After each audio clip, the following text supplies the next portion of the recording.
Kila unaposujudu kuna khairi 4 wapata.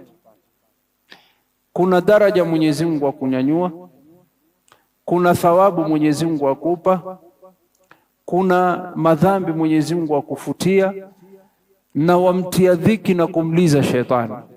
Ar-Rasul sallallahu alaihi wasallam asema, mwanadamu anapokuwa ni mwenye kumsujudia Mwenyezi Mungu, shetani huwa kando akalia kwa uchungu.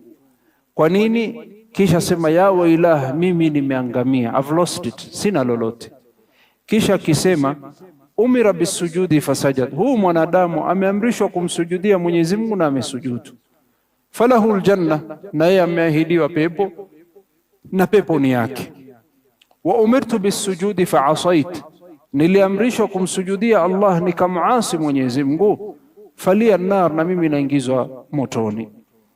Ayuha almu'min, lazima tufahamu ya kwamba katika sababu ya msingi ambayo mtu Mwenyezi Mungu humjalia akapata khushu' ndani ya swala ni pindi anapokuwa anamsujudia Mwenyezi Mungu subhanahu wa ta'ala.